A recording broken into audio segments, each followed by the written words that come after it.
Olá! Eu queria convidar você para assistir o terceiro e último episódio do simpósio Diálogos em Inteligência Artificial e Educação, que foi gravado pelo Stratocast, especialmente para você, aqui no Porto Digital, onde esse evento rolou lotado um dia desses. O terceiro episódio foi Inteligência Artificial no Ensino Superior, com Pierre Lucena, presidente executivo do Núcleo de Gestão do Porto Digital, a instituição que anima o Porto Digital, articula as nossas organizações e instituições aqui no Recife, com Felipe Calegari, professor da Universidade Federal de Pernambuco, e Mozar Ramos, da USP, Ribeirão Preto. Felipe Calegari, professor da UFPE, pode sentar aí com a gente. Eu queria chamar meu amigo Mozar Neves Ramos, reitor da UFPE, também, para debater com a gente aqui. Foi secretário de Educação. E hoje o tema é sobre ensino superior, né? O que a gente já debateu outros assuntos, a IA, a educação básica, e uma das propostas aqui, ela foi incentivada por um artigo que eu escrevi com o Silvio Meira, que algumas pessoas aqui acredito que, na verdade, tenham lido no ano passado, e esse ano, um artigo que eu escrevi na semana retrasada, eu acho que eu até mandei para Mozart, que era o modelo de formação universitária na graduação se esgotou. E isso saiu, basicamente, de uma tragédia coletiva, digamos assim, que nós, professores dos cursos, principalmente de Ciências Sociais Aplicadas, estamos vivendo, de certa forma, porque temos uma dificuldade realmente muito grande hoje de engajamento. Mais do que engajamento, a evasão explodiu, né, nesses cursos, então isso deveria estar trazendo uma série de reflexões que não estão sendo trazidas para a prática, né? Mas que vem afetando significativamente esses cursos no mundo todo. Isso não é um caso da UFPE, não é um caso de Pernambuco, isso é um problema efetivamente mundial, né? Basicamente, isso muito centrado naquela preocupação muito grande que nós temos, que é o regramento, principalmente da burocracia educacional, que impõe uma série de ou basicamente só conteúdos nas disciplinas de graduação, em cursos que deveriam ser de ciências sociais aplicadas, no caso. E isso, obviamente, se espalha para outras áreas, mas está atingindo basicamente a área de humanas e essa área, principalmente naqueles cursos que são excessivamente teóricos, que é o caso do meu, por exemplo, que é administração, né? Então, se você chegar em medicina, a realidade é outra, se você chegar em computação, a realidade é outra, mas se você chegar nas salas de aula excessivamente teóricas, isso não precisa falar nada, a demonstração é muito clara, né? E foi basicamente isso que eu refleti ali naquele artigo, que eu vou comentar aqui durante o tempo, mas eu queria logo pedir aos dois aí que a gente cumprisse efetivamente o tempo lá direitinho para a gente passar a palavra. Eu também vou fazer algumas considerações no final, dentro desse problema que nós estávamos falando. Mozart, primeiro a palavra está com você. Bom dia a todos e a todas, uma alegria enorme, obrigado pelo convite. Eu vi, pelo menos até aqui, da hora que eu cheguei, ninguém passou slide, né? E sou eu que vou passar. Aí eu me lembrei uma vez, estava no avião, e eu adoro ter minha agenda escrevendo na borracha e lapiseira, é verdade. E a mocinha ao lado não parava de olhar para mim. Aí ela não aguentou, disse: o senhor é bem de antigamente, né? Então, eu acho que eu vou fazer esse esforço aí de passar os slides, mas eu sou como o Silvio, entramos juntos na universidade, de 73 a 77, ele entrou em elétrica e eu em química. E minha cabeça é ainda de engenheiro, eu adoro números. E eu acho que eu trouxe esses números para potencializar esse tema que Pierre trouxe, com grande felicidade, né, do ponto de vista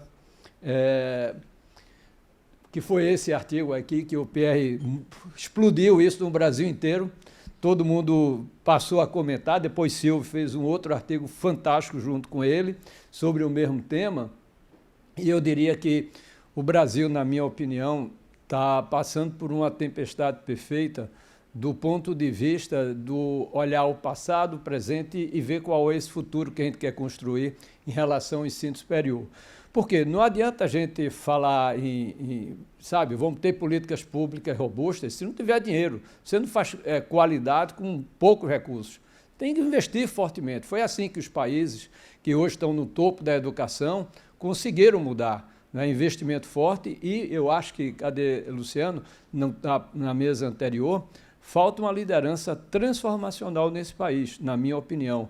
Sem grandes lideranças, sem uma liderança, foi assim em Singapura, lá com o Lee Kong, tive a oportunidade de conversar com ele me mostrou, foi assim na Coreia do Sul, com a febre pela educação. Se você não tiver lideranças transformacionais, também só dinheiro não vai mudar. Não é? E aqui está muito claro, esse gráfico mostra o seguinte, é basicamente o percentual de pessoas, não é, de 25 a 34 anos e também de 55 a 64 anos, nos diferentes países que têm nível de ensino superior. Não é? O Brasil está aqui, né, tem um ponto dele, tem, né, Pierre, aqui. Bom, mas não estou... O Brasil está aqui. A gente não consegue ter 21% dos jovens de 18 a 24 anos, que é a faixa etária esperada, fazendo ensino superior. A meta de 2001 a 2010, eu acho que o Ricardo se lembra, era chegar a 33% a taxa líquida. A gente não chegou, jogamos o plano nacional, que agora termina, e vamos jogar de novo para o próximo plano e não vamos alcançar. E não vamos alcançar por quê? Eu acho que, em parte, Pierre respondeu. Porque os jovens hoje estão desistindo do ensino superior. Veja que eu vou dar uma entrevista hoje à tarde para a Globo sobre a questão do novo ensino médio. Eu espero que mude o novo ensino médio. O Brasil é uma jabuticaba. A gente tem 13 disciplinas, não tem canto nenhum do mundo um ensino médio com 13 disciplinas. Né? Agora, se a gente conseguir mudar o ensino médio, se não mudar a universidade, essa taxa de desistência ainda vai ser maior. De cada 100, 59 desistem. Aí alguém diz, é presencial ou é EAD? Olha, independente da natureza, é porque é uma pena. Eu mandei por e-mail, esses números estão embaixo, na verdade é presencial e EAD. Aí transformou em números quando eu mandei. Mas aqui, ó, quando chega ao final, depois de todo o percurso, isso aí foi o INEP, não estou inventando nada, pegou de 2013 a 2022. Né? E quando a gente olha presencial e EAD, é a mesma coisa a taxa de desistência no Brasil.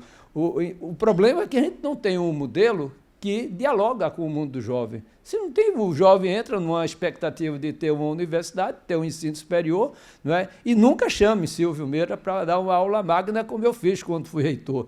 Não é? No outro dia tinha uma fileira de professores lá das ciências humanas pedindo a minha cabeça e a do Silvio, não é? Porque ele disse exatamente coisas que às vezes a universidade não gosta de ouvir, mas precisa ouvir. Não é?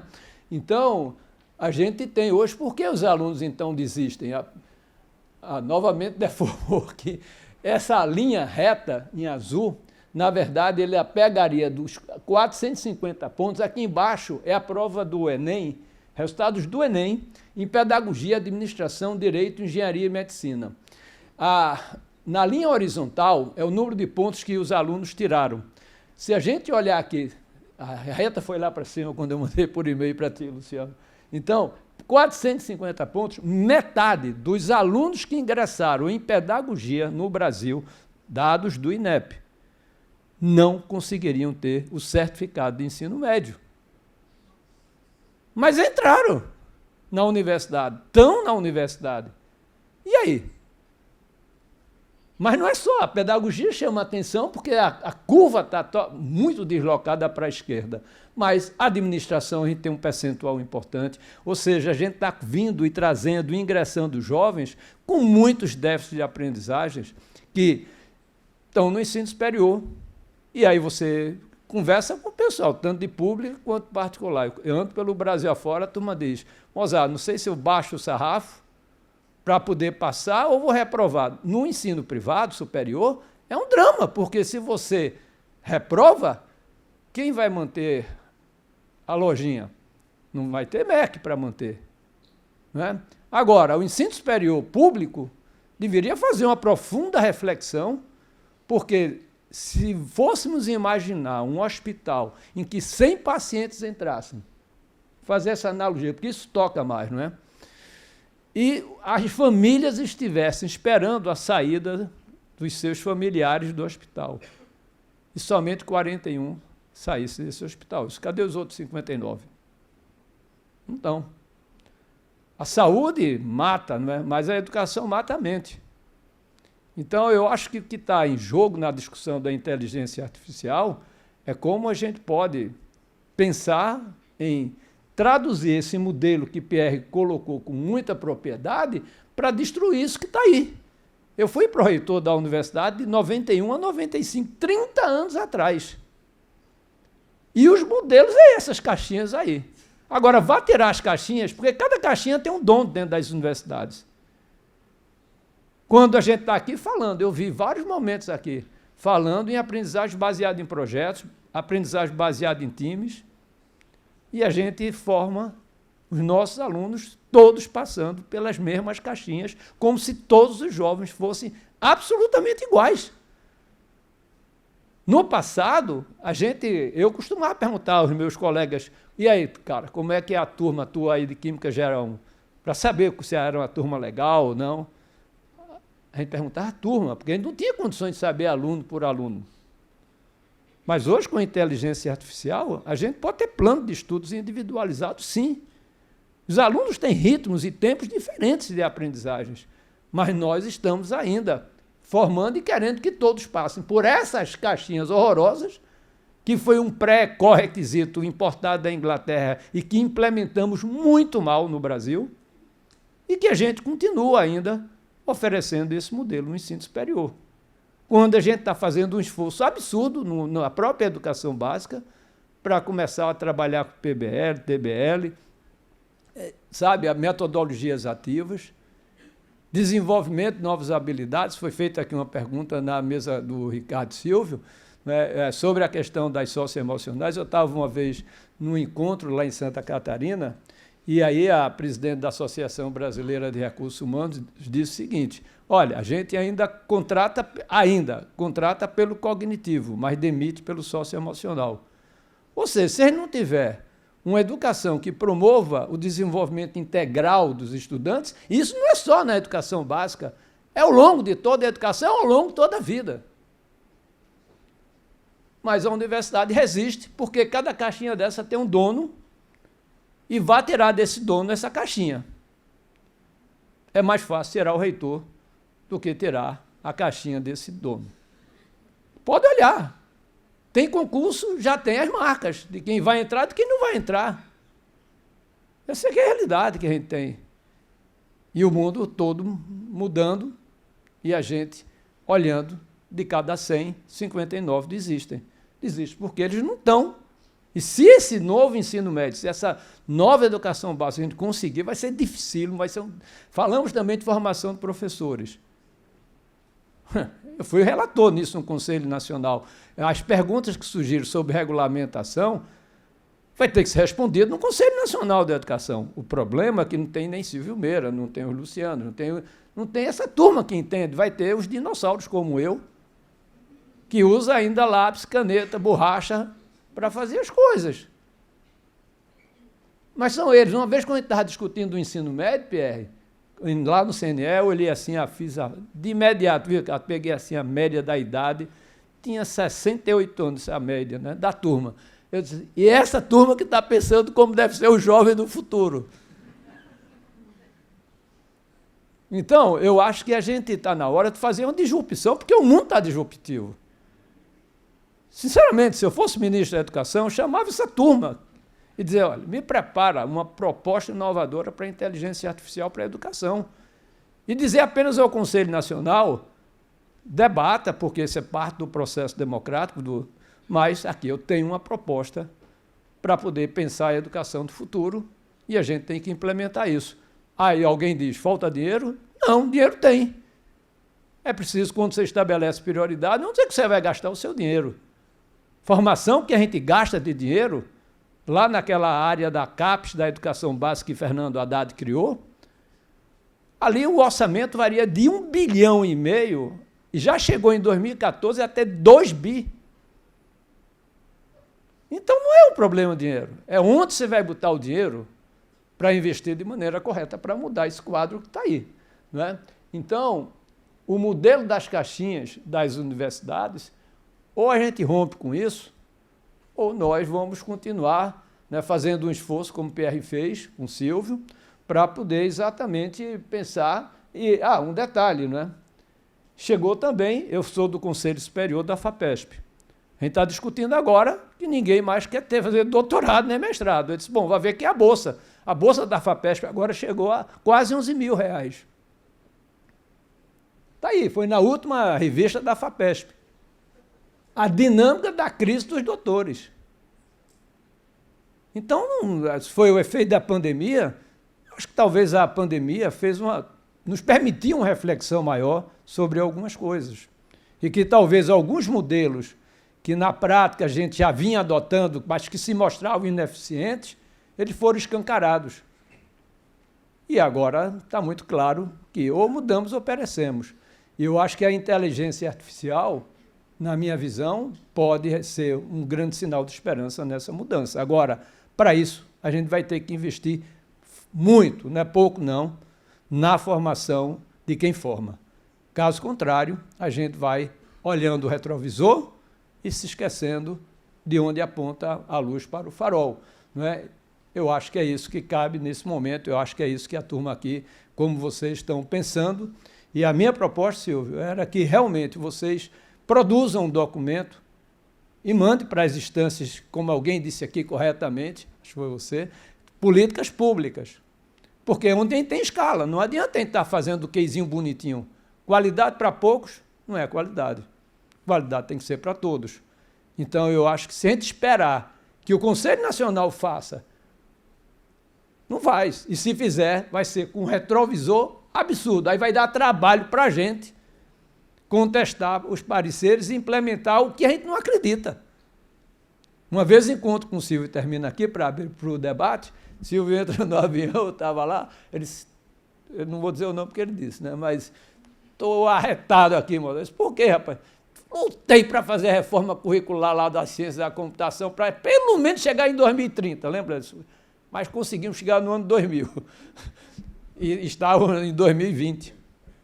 Então, assim, ou a gente se antecipa, ou tem ousadia para se antecipar e colocar para onde aponta o farol, e não esperar que Brasília faça, eu acho que vocês é que têm que começar, eu estou cada vez mais ciente de que ou a sociedade qualificada pelos seus segmentos são capazes de produzir para onde aponta o farol, ou a gente vai continuar olhando o retrovisor. Eu acho que agora aí tem tanto o PR como o Calegari pode contribuir nessa reflexão.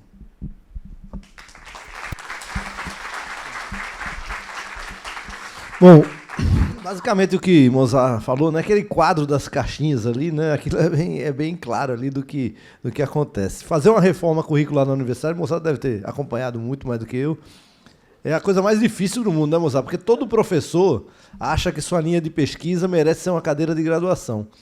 Os mais ousados acham que merece ser um curso todo, né? E aí a gente teve alguns momentos onde foram abertos cursos, no Reúne, a gente viu abrir curso sem demanda, um negócio inacreditável. E o que eu estava falando naquele trabalho que eu escrevi, basicamente, num artigo, não foi um paper, nada, era basicamente o seguinte: a educação ela é um processo industrial muito pouco glamouroso.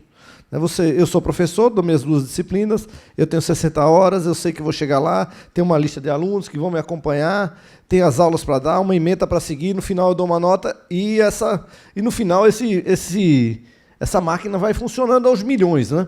Porque é a forma que se encontrou de fazer com que a educação fosse escalável. Mas esse tipo de modelagem, ela acabou. Ela acabou. Eu gosto de contar sempre um caso de 3 alunos meus que encontrei aqui. Um deles estava trabalhando na Accentro, encontrei ele pela Rio Branco. Eu disse, aí? Disse, tranquei a faculdade. Ele disse, mas por que eu tranquei? Ele disse, não, eu sou cotista e eu faço as contas direitinho, no meu tempo, de tudo. E é o seguinte, eu moro em Rio Doce. Eu gastava 2 horas de ônibus no Rio Doce CDU, quem andou aqui sabe, né? O drama.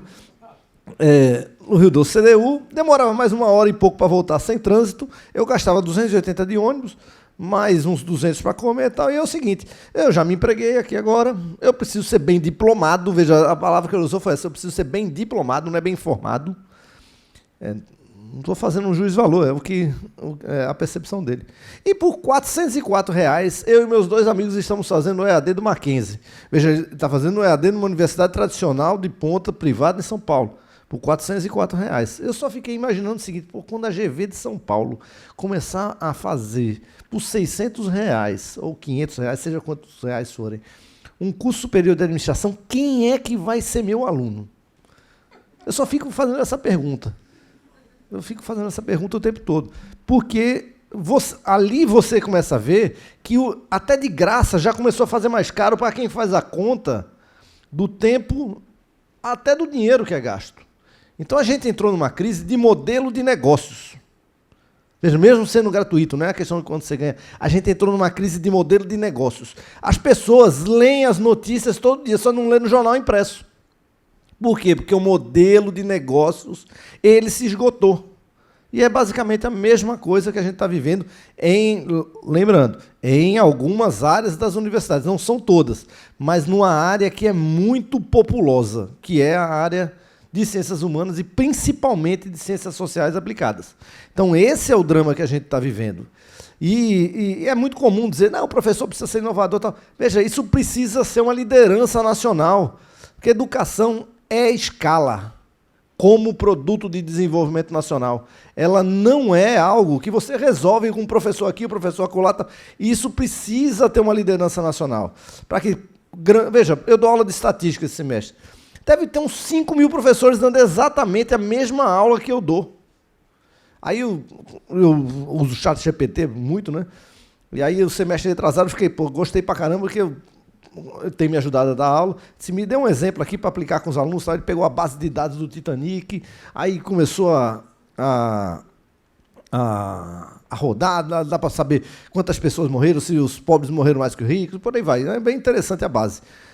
E aí, esse semestre, nem o mesmo exemplo eu pude usar, porque ela pegou a resposta dos meus alunos do negócio e ela incorporou no chat GPT na versão nova e já está até a resposta do exercício. Então, nem isso... Veja, tudo está mudando muito rapidamente e a gente está completamente ali sem saber o que fazer nesse momento. A gente está vendo ali, e quando está se falando agora de abrir mais IFs, eu fico pensando o seguinte, contábeis na Federal esse ano, das 250 sobraram 100 vagas. Não vai ter a segunda entrada agora. A gente está falando de um curso que teve demanda relativa razoavelmente alta durante os anos. E agora a gente vai fazer o quê? A partir disso. Economia, entraram 120, saíram 4. O departamento tem 40 professores para formar 4 alunos. E a gente tem que buscar uma forma. Veja, a pós-graduação já arrumou uma forma melhor, que tutoria, mentoria, está lá, a tese feita. A gente já tem algum modelo ali para começar a funcionar. Agora, a aula ficou comprida, porque hoje você tem algum ferramental que agiliza isso, né? Antigamente era o quadro, você chegava, ainda sou do tempo do quadro do giz, né? Você chegava, escrevia e tal. Tudo isso foi eliminando uma série de processos. Eu não estou nem falando de inteligência artificial ainda, porque isso ainda está em momento de aprendizagem, mas a gente vai precisar ali discutir. Então, essa é a preocupação que permeia ali o debate, foi a proposta chamada de Mosaic de Felipe, e queria ali passar para Felipe agora para também sua fala, e depois a gente vai abrir para a pergunta. Né? Tá? Felipe, só uma coisa. Desculpe, Felipe, é só rapidinho, para potencializar a sua observação. Há 6 meses atrás, o reitor da USP, o Carlotta, ele me ligou. Ele disse, Mozart, você que vive estudando políticas públicas da educação, me explique o que aconteceu na USP. Aí eu disse, como assim, reitor? Ele disse, das 11 mil vagas oferecidas no SISU, só 7 mil foram preenchidas. Por que os alunos não querem mais estudar na USP? Foi a pergunta que ele me fez. 4 mil vagas sobrando na USP. Aí eu disse, reitor, a resposta está do outro lado da rua. Aí ele disse, como assim? Aí disse, basta ver o que os jovens querem. Talvez os jovens não queiram ficar mais 5 anos aqui dentro da maior e talvez melhor universidade do Brasil. Então, isso que você falou, chegou lá também. Bom dia. É bom que o clima está bem naquele de catástrofe e tal. Vou tentar puxar para um lado um pouco mais propositivo, uma coisa mais assim. Primeiro dizer que é uma honra estar do lado de Mozart aqui, porque eu entrei na universidade, entre aspas, no colégio de aplicação, com 10 anos de idade. Quem era reitor era Mozart, lá. Acabei de lascar com a vida de Mozart. Mas só para falar um pouco a gente está pensando muito nesse top-down, né? Vamos falar com os conselhos. Significa que deu certo. Olha aí, alguma coisa. Pensando muito nesse top-down, né? Como é que a gente organiza de cima para baixo e tal, pensar aqui de um jeito da gente ser um pouco mais propositivo, de um bottom-up, de uma coisa mais emergente, certo? Eu acho que a gente está vivendo um momento interessante de processos que antes eram muito especializados, por exemplo, desenvolver algum tipo de sistema, depender de um programador, de um engenheiro de software, de um desenvolvedor. E hoje a gente consegue, talvez com algumas linhas de linguagem natural, mesmo em português, a gente pedir para o ChatGPT fazer algum tipo de coisa. E isso parece simples, sutil, mas traz uma força muito grande para aquela pessoa. Por exemplo, um professor que não tem os esquilos, né? Os esquilos de programação, conseguir fazer sistemas, desenvolver esse tipo por exemplo, um agente conversacional. Então, tem até um artigo bem interessante, quem falou foi até Fábio Silva, lá do Centro de Informática, professor lá, Instructors as Innovators. Então, os instrutores, no caso aí a gente pode fazer uma tradução livre como professores, como inovadores. No sentido de que, hoje, com você sabendo fazer prompts, que são as entradas que a gente coloca nesses grandes modelos de linguagem, a gente conseguir fazer simulações, fazer elementos, por exemplo, como eu estava falando ali há pouco tempo atrás, de representação, você colocar o aluno para conversar com um agente com pouco conhecimento de programação, você conseguir desenvolver esse tipo de coisa. E o que é que isso potencializa na aplicação dessas novas técnicas e tentar trazer um pouco mais de inovação de baixo para cima? A gente sempre tem que ficar nesse movimento, né? de bottom-up, top-down, bottom-up, top-down. Estou trazendo mais esses experimentos. Foi esse o experimento que eu fiz nas disciplinas de sistemas inteligentes. Está ali Germano, que divide disciplina comigo. Para não proibir o uso, como a gente já falou aqui, inclusive nos outros debates, mas como é que a gente proporciona um ambiente de crítica a partir da resposta que vem. Eu não estou interessado no que é que vai vir gerando, o que é que vai ser gerado naquela resposta do LLM, mas como é que o aluno está navegando pelo pensamento crítico em relação àquela resposta que está vindo. Isso é uma das abordagens. Outra abordagem, talvez, de simulação, uma abordagem de você simular um agente artificial para, a partir de um diálogo, depois gerar algum tipo de crítica, você fazer uma contracrítica àquela crítica que está sendo feita. Isso foi um dos experimentos. E o outro, na minha disciplina especificamente de criatividade computacional, que depois de novembro de 2022 para cá, é basicamente IA generativa, né? A gente não tem muito mais espaço para discutir outra coisa, porque é sempre uma novidade em cima de novidade. Como é que a gente aplica a inteligência artificial? Como é que a gente, talvez não precisar nem entender o que tem por debaixo do pano, mas como é que a gente consegue usar aquilo ali? Porque eu vejo que existe um medo de alguns dos alunos, e aí talvez dialogue um pouco com essa expectativa de um aluno, por exemplo, de ciência da computação, engenharia da computação, sistema de informação, que são as graduações de lá. Quando a gente fala de inteligência artificial, já vem um medo de que é muito complexo de entender e de que é muito complexo de implementar, e eu não consigo absorver aquele conhecimento para poder aplicar ele. E nessa disciplina eu tento fazer o inverso. Como é que a gente primeiro aplica e depois entende as limitações e oportunidades a partir daquela limitação? Então, não precisa, talvez, entender de Deep Learning, nem de Transformer, estou falando das arquiteturas, né, que estão por detrás do ChatGPT ou do GPT. Mas como é que a gente primeiro usa e depois a gente tenta entender? Talvez isso quebre um pouco a barreira de que eu preciso ter aquele conhecimento duro primeiro para depois usar esse conhecimento. Não, vamos primeiro usar, porque as coisas hoje estão muito acessíveis, certo? Então, isso mexe um pouco com a motivação. A gente traz um gancho para a curiosidade do aluno. Hoje a gente está competindo, e aí é uma coisa que a gente não, às vezes, absorve demais e não reflete. a atenção mudou. Na época de vocês encontrar um artigo, era ir na biblioteca, pedir para o bibliotecário, falar com não sei quem na outra universidade para mandar para ti. Hoje, num clique, eu tenho um negócio explicado já em vídeo e tudo mais. Então, tem uma diferença na velocidade, tem uma diferença na atenção, nessa energia de atenção. A gente ainda não está entendendo muito bem, está mantendo esses modelos antigos de transmissão, e a gente está competindo com o WhatsApp está aqui apitando no meu bolso, o Instagram no feed infinito. A gente não está entendendo muito bem como é que está lidando com isso, certo? A gente tem que talvez rever esse modelo duro, inclusive de avaliação, baseado em conhecimento duro, que às vezes a gente tem até rapidamente acessível no celular. Será que esse processo... E aí eu acho que um grande problema agora é a gente entender como é que vai ser esse processo de avaliação. Como é que a gente avalia essas coisas. Eu dei aula durante, acho que 5 semestres, em introdução à programação.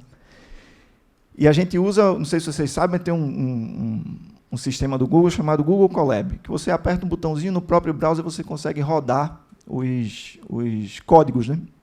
A gente preparou a aula da gente todinha no Google Colab para dar aquela coisa mais dinâmica, para o aluno não ter que instalar, enfim, tirar as barreiras para começar a programar.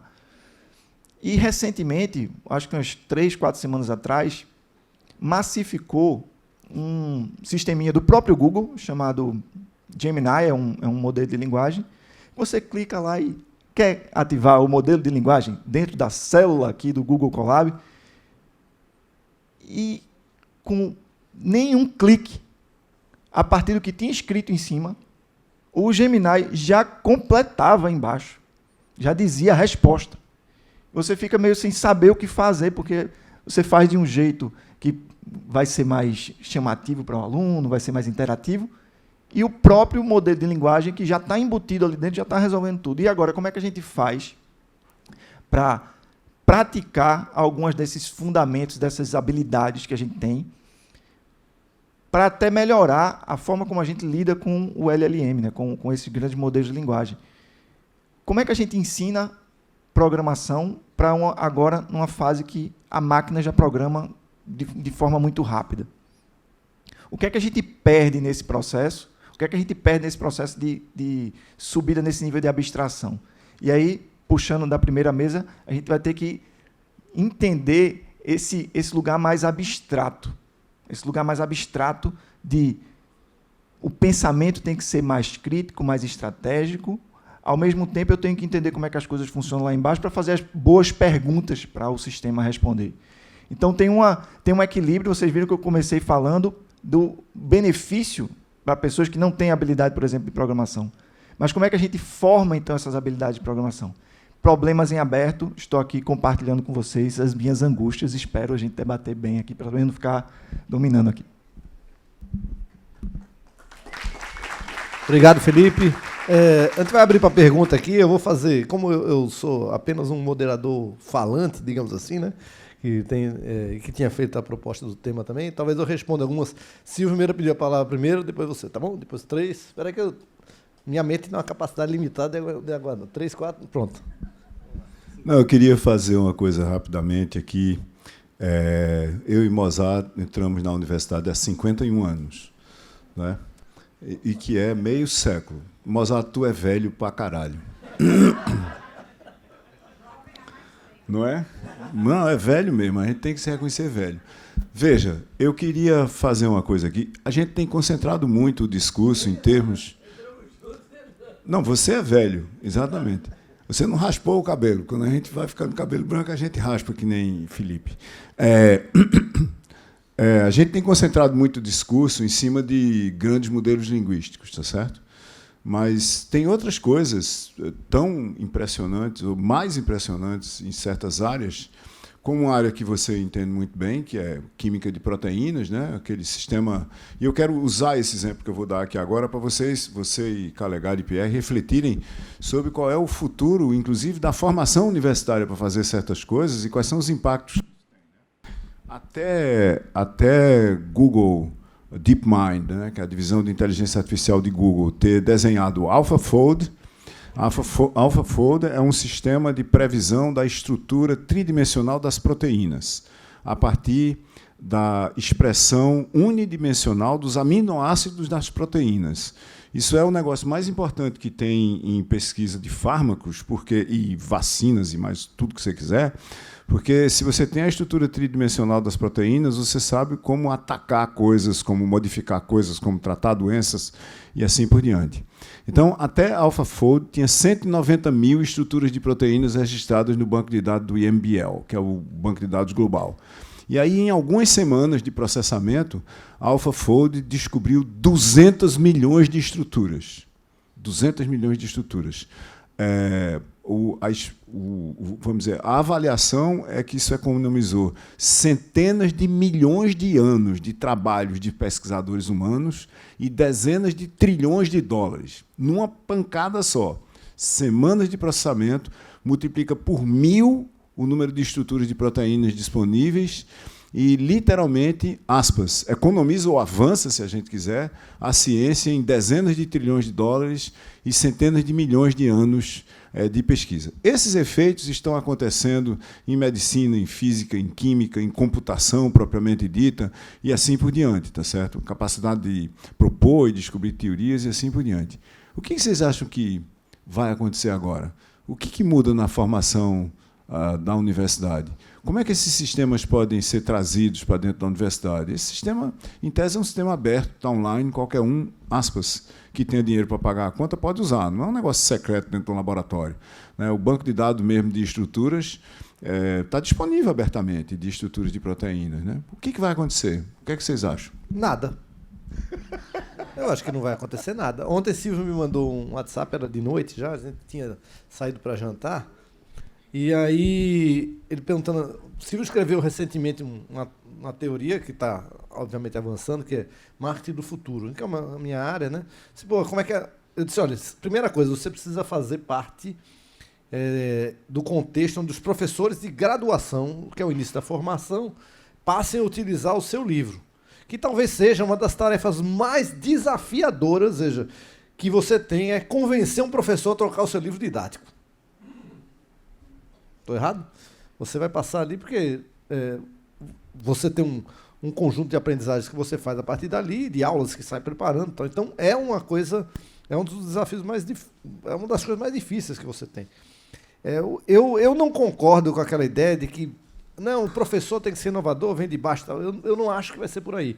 Talvez, porque nas áreas onde você tem atividades práticas sendo feitas, né, computação, medicina, por aí vai, isso pode existir, mas nas áreas em que são 100% teóricas, veja, o curso de administração da minha universidade tem um total de 0 aulas práticas, veja, 0. Aí agora a gente fez uma reforma curricular para colocar projetos dentro do curso.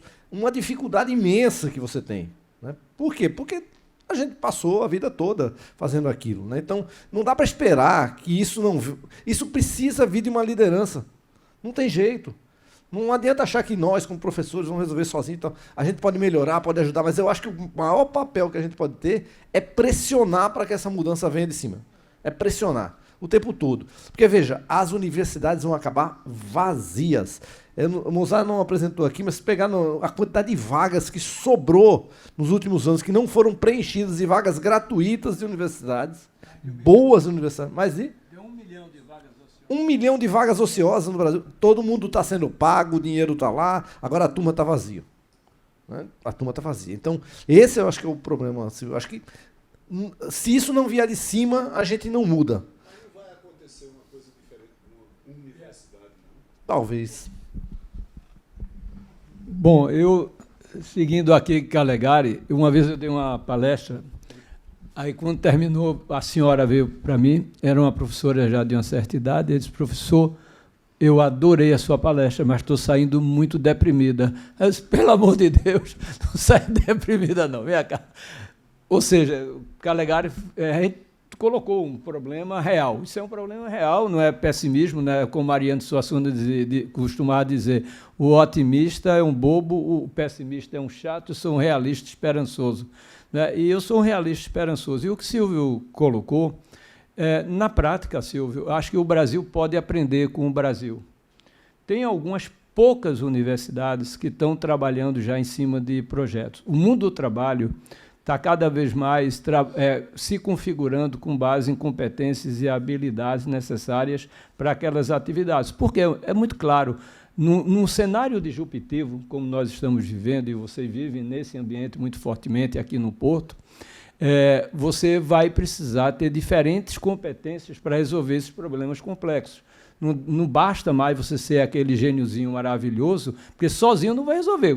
A questão da vacina foi assim, né? A gente teve vários pesquisadores do mundo inteiro trabalhando, cada um na sua área de competência, mas articuladas essas áreas de competências para chegar ao produto final.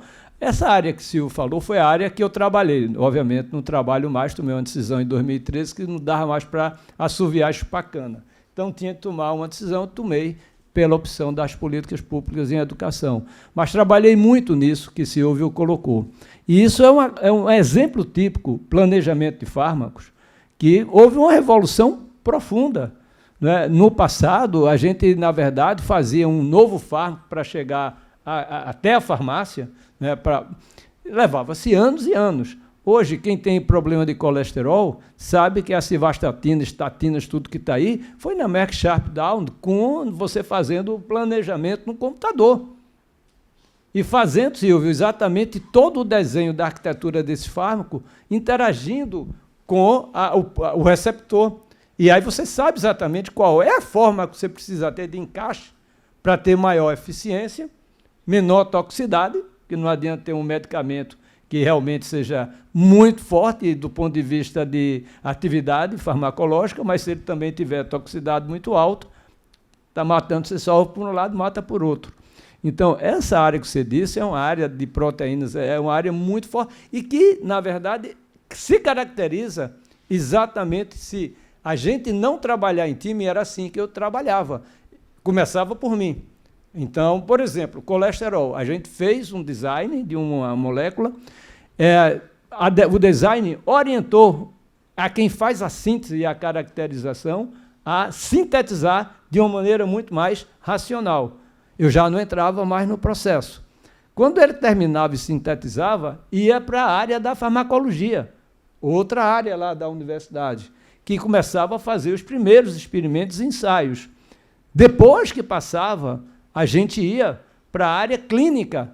Depois da área clínica, tinha todo um processo de gestão e a gente competia dentro de um cenário internacional. Esse exemplo, por exemplo, da colesterol, lá em Washington, o pessoal me disse, olha, você topa vender sua proposta de design para a gente produzir aqui? Então, é uma área muito forte, é uma área que a gente precisa aprender. Volto a dizer, o Brasil pode aprender com o Brasil, e eu acho que na ciência, se a gente for impor a universidade a mudar essas caixinhas, vai ser tanta briga que o ministro não vai se aguentar, porque vai ter logo uma greve geral nas universidades e a gente não vai ir para frente. Vamos aprender como a gente faz ciência e tecnologia. A gente faz por editais. Quando você trabalha por editais, você induz a política. Não quer? Não quer, não faz.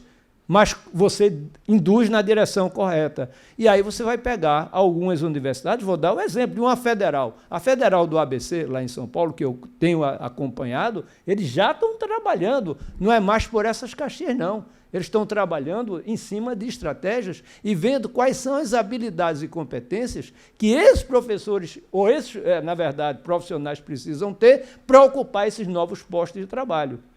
Se você pegar, tem alguns particulares que já estão também trabalhando nesse tipo. Então, é você criar um mecanismo indutor, como a gente fez em ciência e tecnologia.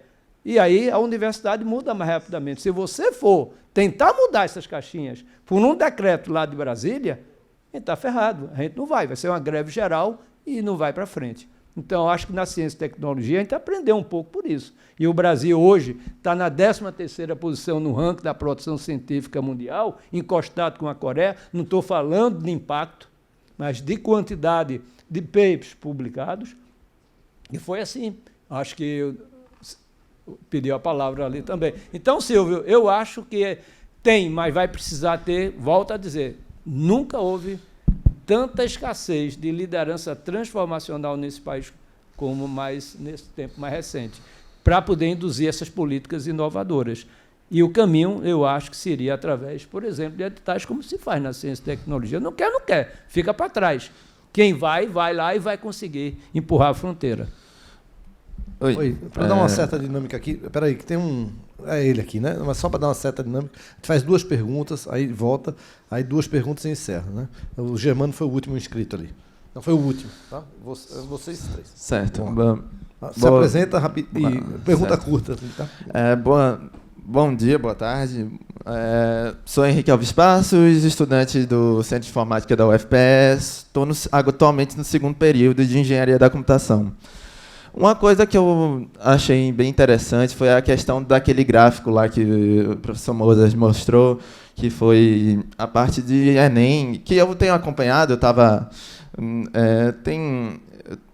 Entrei recentemente na universidade, e uma coisa curiosa é que você vê que ainda tem muito medicina, continua sempre alta, né? Não é... por caso isolado, você entra em qualquer sala de ensino médio, 3º ano, a maioria do pessoal vai querer ou medicina, ou área de tecnologia, um ou outro, e muito menos você não vai encontrar muita gente que quer serviço social, por exemplo. Na maioria das escolas, acredito, mais particulares que eu frequentei, mas pública também deve ter essa questão. Uma percepção que eu tenho é que talvez seja pela questão política e qualidade de vida que as pessoas almejam quando estão fazendo essa escolha. O que você acha que essa questão de inteligência artificial, mudando todo esse ritmo de mercado de trabalho, pode afetar em gerar outros cursos ou, tipo assim, fazer as pessoas ficarem mais... engajadas em conseguir em avançar, ir para uma universidade, achar isso. Bom, maravilhoso mais uma vez tudo que a gente está discutindo aqui. A gente tem um problema posto. Feito, temos um problema posto. Sinceramente, a gente não dá para esperar que o governo faça, porque a gente conhece o governo e também está posto, né? Graças a nós está posto. A gente está falando de inteligência artificial. Como é que a gente pode usar a inteligência coletiva para transformar? Porque está na nossa mão. Qual é o primeiro passo? A gente tem tanta gente aqui, né, nessa sala, tanta gente brilhante e tanta gente invisível fazendo coisas no micro, né? Professores que estão avançando. Assim, a gente tem gente boa no Brasil, mas que está escondida. A gente está sem falta de exemplos para seguir. Como é que a gente conseguiria fazer alguma coisa para juntar essas pessoas e, assim, ter modelos e exemplos de que é possível fazer? É isso que eu queria debater com vocês um pouco. Como é que a gente pode fazer isso? Tanto dos aspectos de currículo e tudo mais, que eu acho que é super necessário, mas também com aquilo que eu e a Aline falamos, juntando a isso todas as habilidades para esse futuro, que está todo mundo amedrontado. Minha proposição é essa. Obrigada. Tá. Antes de passar, veja, a gente vai passar depois por mais 2. Você respondeu a sua própria pergunta ali, né? As pessoas vão fazer medicina porque depois tem a perspectiva de uma qualidade de vida melhor, uma parcela delas. Outras porque se identificam com a profissão. Isso, basicamente, esses são os 2 compostos ali pelos quais as pessoas escolhem o curso, né? A qualidade de vida representada basicamente na empregabilidade futura, e o segundo ponto pela identificação com a profissão, né? Então, isso eu acho que é basicamente por aí. Já a sua pergunta é bem mais complexa. Quando o Mozart falou lá das habilidades e competências, eu tenho sempre falado lá no meu departamento, disse, olha, o aluno que chega aqui vê aquela pirâmide de Maslow 8 vezes no programa. Então, uma sobreposição gigantesca. E, na verdade, o aluno que sai de administração, que vem trabalhar por aqui, ou qualquer outra empresa tradicional, ele precisa de algumas habilidades, é isso que vai determinar. Ele precisa saber trabalhar em grupo, precisa saber ler e escrever bem, que não é fácil. Ele precisa saber fazer, construir e ler gráficos para fazer relatórios. Ele precisa ter capacidade analítica, ele precisa saber se comunicar, ele precisa ter inteligência emocional. Então, assim, ele precisa saber, às vezes, uma língua estrangeira. Então, isso são compostos que é a expectativa de quem está do outro lado do balcão, né, de quem vai contratar. Né? Porque quando você vai assim, um artista, você tem dois tipos de show. Aquele artista que faz um show para o público e aquele que faz um show para ele mesmo. Né? Basicamente, aquele que faz o show para ele mesmo, um show é muito ruim. A gente, na universidade, a gente forma para a gente mesmo. Né? E há um tabu dentro da instituição de que a gente precisa formar para isso e não formar para o que as pessoas precisam. Como cidadão mesmo, né? Eu sempre evito falar a palavra mercado porque vem carregada de uma série de simbolismos meio esquisitos, mas basicamente é isso, né? Mozart e Felipe? Não, falando um pouquinho mais sobre essa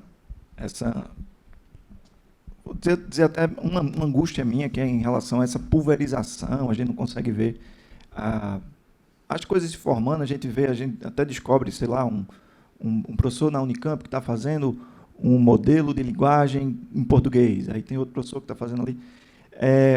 Uma das coisas que eu tentei fazer para vacinar esse tipo de pulverização, porque a área é tão rápida que não faz sentido, pelo menos nessa disciplina que eu estou dando, de criatividade computacional, pensar em livro-texto, porque desde 2020 que eu dou a disciplina, já tem coisas que estão pré-históricas, não estão nem mais sendo usadas. Alguns modelos, por exemplo, GAN, era a vedete de 4 anos atrás, hoje não faz, assim, dá para se usar ainda, mas já se tornou antigo. Eu estava no meio de uma aula vendo vetores de embedding, esse tipo de coisa, dando aula para o pessoal de ciência da computação e de engenharia também, e aí, no meio da aula, um aluno disse: professor, você ouviu? Não, estou vendo, estou aqui dando aula. O Twitter tinha saído a notícia de que o OpenAI Sora, que era um modelo de text to video, né, de texto para vídeo, tinha sido lançado naquele momento. Tudo a ver com o assunto da aula. A gente levantou as mãozinhas, não vamos mais ver nada de embed, deixa para a próxima aula. Vamos ver agora, analisar como é que está sendo feito. A gente passou o restante da aula toda, os 50 minutos, vendo como é que funcionava, quais são as falhas, quais são as limitações, qual é a discussão do que vai ser agora, será que isso aí vai derrubar com Hollywood e não sei o quê.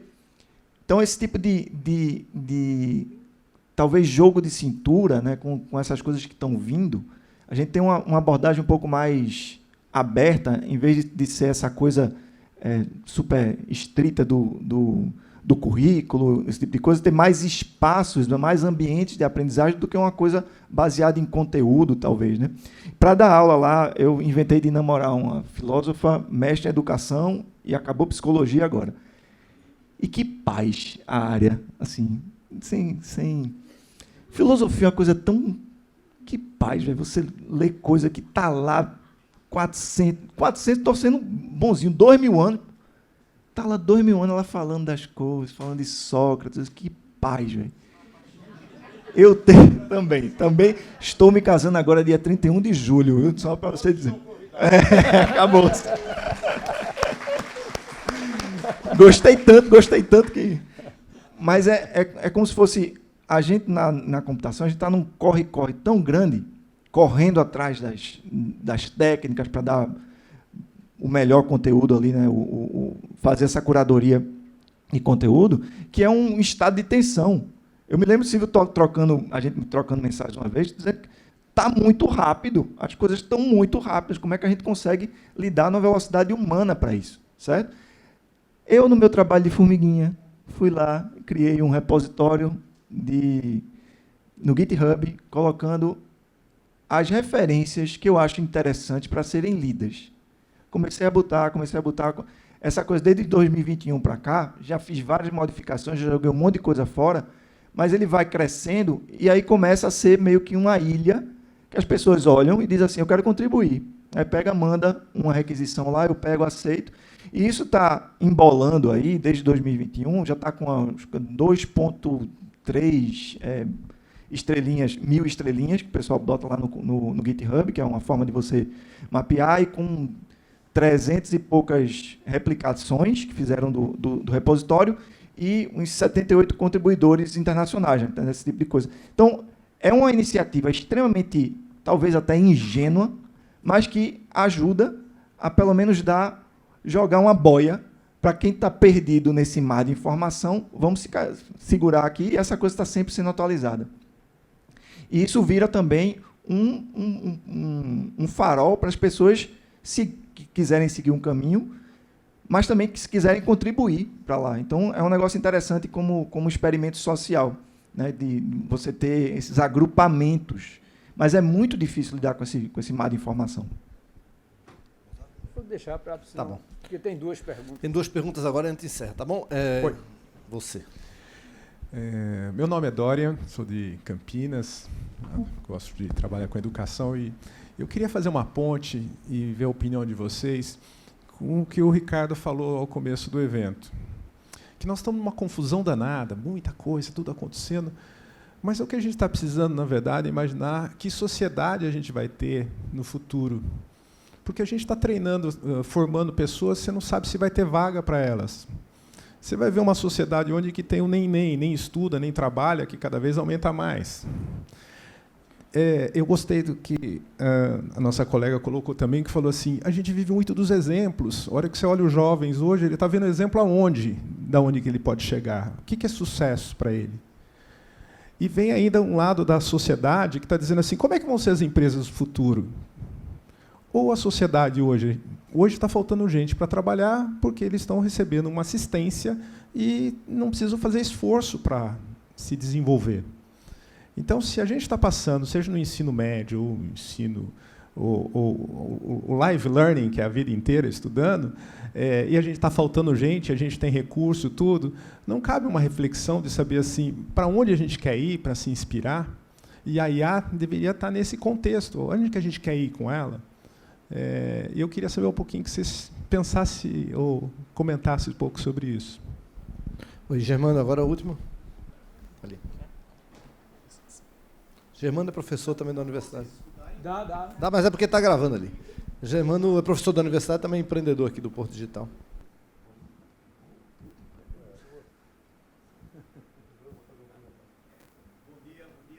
Está desligado. Bom dia, pessoal. Bom dia, Mozart. Bom dia, Calega. Bom dia, Pierre. Eu acho que a pergunta, de certa forma, acho que foi um pouco respondida pelo Mozart, mas talvez só para aprofundar um pouco mais, né? E, obviamente, para os outros também. Como é que a gente ganha escala, né? Você falou que tem algumas iniciativas lá de universidades que têm mudado aquele modelo de caixinha, pensado em mudar aquele modelo de caixinha, e, obviamente, não é para os professores estarem fazendo isso, porque o professor não vai fazer essa mudança, certo? Não vai de jeito nenhum, né? Mas a questão é, como é que você ganha, a gente cria uma iniciativa, né, para a gente tentar acelerar mais esse processo, né, de ganho de escala esses casos, esses cases que está vendo, que são os cases que estão tentando transformar essa visão. Você comentou em editais, né, mas também como é que se convence lá, né, você permeia aí, né, todas essas políticas públicas, para que se entenda que é necessário estar fazendo esses editais ou fazendo outras ações que possam gerar uma transformação maior, né, e não simplesmente esperar que esses cases aconteçam, porque vai demorar para que esses cases acontecendo, um outro case acontecendo, crie um ganho de escala. Então, se você pudesse comentar um pouco mais sobre isso. Tá bom. Eu queria só, começando a responder também a pergunta dele, antes de passar. Veja, a sociedade, de uma certa forma, passou por 2 transformações muito grandes de aumentos de produtividade. A Revolução Industrial foi a primeira, a administração científica foi a segunda. Veja, a gente trabalhava 7 dias por semana, folgava uma vez no mês. Depois passou a trabalhar 6. Aí de 6 foi para 5, certo? Hoje, basicamente, universal isso, né? E esses ganhos de produtividade exagerados, eles precisam de uma nova geração de legislações, porque não dá para esperar individualmente que isso seja resolvido, para que a quantidade de horas de trabalho diminua. Quando estou dizendo isso do ponto de vista de legislação, né? Por quê? Porque senão quem emprega se apropria desse ganho extra de produtividade. Isso vai ser fato. Lógico, pela teoria do desemprego estrutural, você sempre parte do princípio de que novas vagas são geradas e tal, mas nesses aumentos sequenciais de aumento de produtividade é aí que está o problema, né? Então, a produtividade aumentou muito nos últimos anos, nossa vida melhorou, hoje tem celular, hoje tem smartphone, tem TV a cabo, tem Netflix, mas, veja, nossa vida não dobrou, a qualidade de vida não dobrou nos últimos 10 anos, ou 20 anos pelo menos. Então, a gente vai precisar discutir realmente uma diminuição nas horas de trabalho para que esse aumento exagerado de produtividade seja redistribuído. Isso é um fato, mas eu acho que essa discussão, inclusive, vai entrar muito além dessa tentativa de reduzir para 4 dias a semana. Porque a pergunta é sempre, está aumentando a produtividade? Não é isso. Isso tem uma outra discussão que tem que vir por trás, realmente, para não aumentar o desemprego. Germano também fez uma pergunta passando, só uma coisa, viu, Germano? Eu nunca lhe contei isso, não. Germano é professor da universidade e é também um grande empreendedor aqui do Porto Digital, da Neurotech, né? E foi a maior venda de uma empresa digital do Brasil, já feita, né? Porque outras tiveram investimentos, né, que foram maiores. E aí, Germano, eu estava na casa de um amigo meu, a mãe dele chegou e eles estavam lendo um artigo sobre a Neurotech, tinha tua foto lá, viu? Aí estavam lendo o artigo, aí eu disse, não, pô, ele é professor da universidade, ele disse, vendeu uma empresa de R$1 bilhão. Eu disse, vendeu uma empresa de R$1 bilhão. Eu disse, meu filho, você é tão inteligente, por que você deu errado? Eu digo, realmente, aí eu fiquei sem palavras, né? Mas é isso aí. Bom, deixa eu passar para vocês. Eu acho que a gente já faz também a despedida, né, pelo horário, né? Bom, eu acho que é uma oportunidade ímpar de a gente compreender. Em 2018, eu li um artigo em que as grandes companhias internacionais, eu acho que vocês sabem disso, já não estavam olhando tanto para o diploma, para várias funções que antes, no passado, se olhava o diploma. Estava mais olhando, não interessa o diploma, interessa que habilidades e competências essa pessoa desenvolveu para ocupar essas funções. Não todas, obviamente. Enquanto isso, a gente ainda na universidade está com um conteudismo. Enquanto a gente não... Principalmente quando a gente trata na área mais acadêmica, que é a minha área, por exemplo. Então, eu acho que a gente está diante de um cenário extremamente complexo. Por quê? Um cenário, uma estratégia conteudista não dialoga com o cenário disruptivo, porque senão não vai ser estudar ao longo da vida. Por que quem está dizendo que tem que estudar agora ao longo da vida? Porque o que eu estudava há 1 ano, 2 anos, 3 anos, nunca me esqueço, encontrei com o Silvio uma vez lá, ele indo para o Centro de Computação, Ciência da Computação, e para a minha Química. Silvio, me diz aí um computador para eu comprar. Aí ele, com a ironia de sempre, amanhã eu te digo, pô, pode dizer agora? Não, porque amanhã já vai ser outro. Lembra, Silvio? E até hoje ele não me disse qual é o computador que eu tenho que comprar. Melhor, né? Então, eu entendo que talvez se a gente, quando a gente fala em edital, Germano, numa expectativa de indução, eu acho que o papel do agente público, quem faz política pública, que tem a responsabilidade em fazer políticas públicas, é de ter a coragem de quebrar ovos para poder fazer o omelete. O que a gente não observa mais. Está todo mundo fazendo o mesmo de sempre, que não dialoga mais com esse futuro. E quando eu disse ao reitor da USP que a resposta estava do outro lado da rua, eu estava dizendo a ele o seguinte, por que as universidades não colocam dentro da formação dos estudantes startups? A gente quer tanto fazer a questão interdisciplinar. Quando você vai numa startup, pelo menos acho que eu frequentei, lá quando eu estava no Instituto Ayrton Senna, na área da... Luciano esteve conosco, na área de inovação, você trabalhava um problema que era discutido pelos estudantes, uma visão complementar interdisciplinar. E as caixinhas não têm como fazer isso. Então, eu acho que é papel do agente público criar essas inovações, como os editais que podem naturalmente empurrar a fronteira.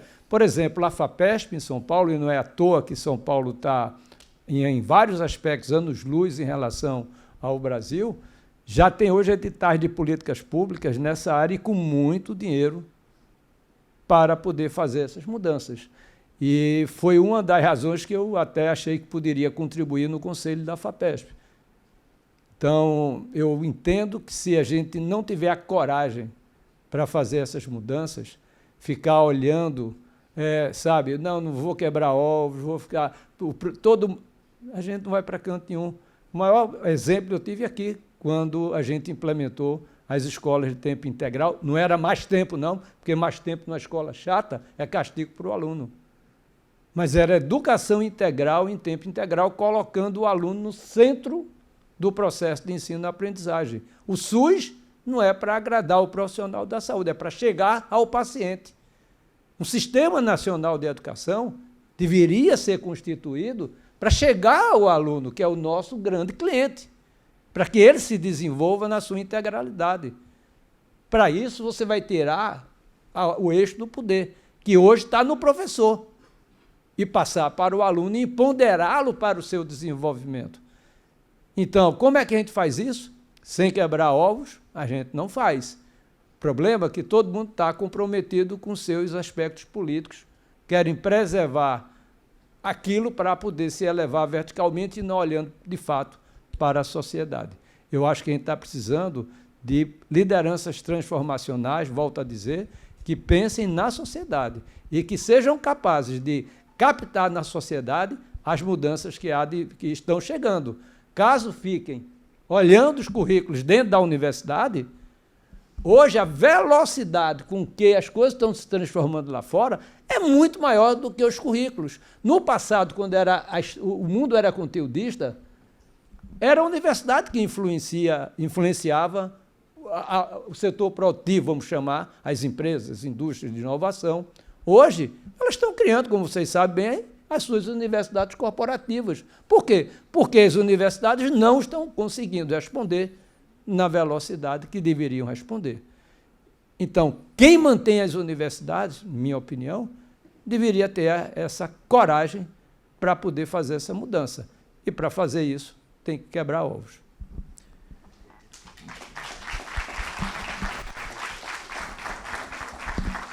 Já caminhando para o fechamento aqui, né? Que a gente eu gostei muito do comentário que perspectiva é essa de futuro que a gente tem.